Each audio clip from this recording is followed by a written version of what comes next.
And so a few times people would say, oh, I already got that book. And Uddhava would ask them, well, did you read it? Yeah, I tried to read it. And what did you understand from it? I couldn't understand anything. So they're getting the books, they're looking at them, they're trying to read, but it's too technical, it's too difficult, it's not helping them. So what is the use of selling somebody a book that they can't understand? See? And the devotees have gone all over the world and sold millions of these books, tens of millions of these books, that nobody can understand because they don't have the required background knowledge. See? Our preaching is different. First of all, we don't sell anything. We make access to the Vedic literatures free and open. You can go to our site, download the database, or go to causelessmercy.esotericteaching.org, and the whole Vedic literature is there. You can read it for free on the internet. Okay? Second of all, we have a large collection of introductory material that bridges the people's understanding from, let's say, the level of ordinary religion and philosophy to the level of Vedic devotional service. And third, if you do want some extra help, or if you want some personal association and encouragement, you can register for some courses. But you have to dig to even find those courses. They're not right on the front page of the website. You have to go down to the very last menu and look for the university, and there's no explanation. It just says Community University. So when you come to our site, you can't even find the paid courses unless you have read everything else first and you're digging to see what's really there. You see, we don't make it easy. But still, our university courses is full. It's full of people. Why? Because we're giving some real value there. You see? The other temples, the other devotees, they have to run after people and force them practically to take these books. And sometimes they even cheat them out of money and like this, just to get some collections. But we're getting donations from people all over the world that we haven't even met. It's more than enough to support our activities. And why? Because we're just giving the absolute truth in a way that people can understand. See, this is real preaching. And when you do preaching very nicely, when you actually teach people something that's valuable, that's useful for them, that's understandable, then they automatically want to give something back. If you give a value to people, guess what? Most people are honest. Most people, if you give them something of value, they'll want to give you something of value. So we rely on the fundamental goodness of people, that if we give them something valuable, they'll want to give something back. And guess what? It works. See? This is the open source model. The open source model came from the software people, like Linux and other projects, where they develop software and then they make it available on the internet for free.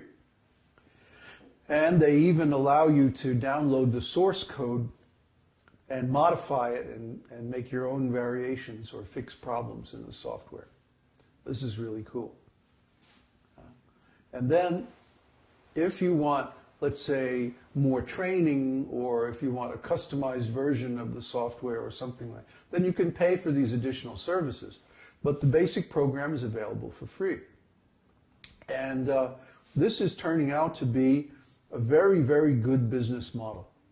See, we don't need a corporation to exploit people. We don't need to cheat people. We don't need to trick people. We don't need to have, an illegal business on the side to support our activities.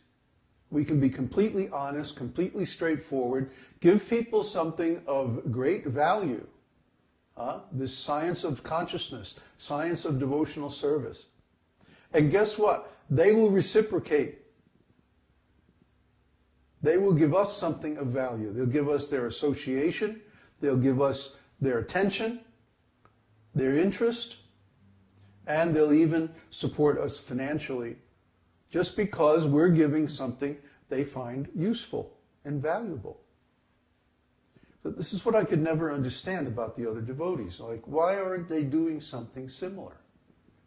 You know, don't they think that this science of devotional service is something wonderful?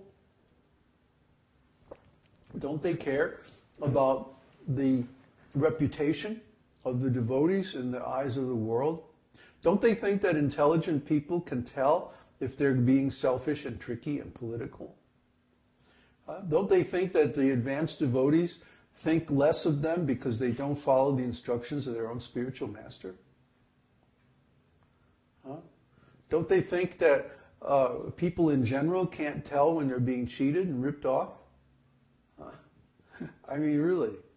It's like they think people have no intelligence or no consciousness. They're just treating them like animals or, you know, exploiting them. We don't agree with any of this. We don't like any of this. That's why we don't call this, you know, the Hare Krishna University or something like that. We call it the esoteric teaching seminars. We had to choose a different name so that people would not identify us with these other people, these other devotees. And yeah, they're devotees, but they're very, very, very neophyte devotees. I think their devotional service is mixed with something else. And I don't want to speculate what that something else might be, although actually I know. We keep our school pure because our mission, our intention, our plan is to propagate the pure science of devotional service into the future. Okay? Now, there's a funny thing about revolutions. In revolutions, the old way falls apart. The old ways fall apart. They crash. In revolutions, what happens is the old way stops working. But the people who are invested in the old way try to keep it going, even though it's not working anymore. And because of this, people are suffering. And when they get sick and tired of suffering, then they demand a change. And the first thing they change is they get rid of the old system. But the funny thing about revolutions is the old system fails before there is a new system. Now, if a revolution happens because somebody says, we need a new system and the new system is this, that's not really a revolution. That's just another cheating business replacing the old cheating business. Take any revolution in recent history, the American Revolution, the French Revolution, the Bolshevik Revolution, the Cuban Revolution. Take any revolution in recent history, and what have you got? New cheaters replacing the old cheaters. The same game with a different name. But we're saying this revolution that we're going through now is fundamentally different. Because the old system is not working. And the current economic crisis is the proof of it. And there are two factors driving this revolution. One is climate change, and two is the internet. The internet is really cool because what it does is it disintermediates business relationships. Now I can deal directly with the farmer. Now I can deal directly with the music of the band that's creating the music I like.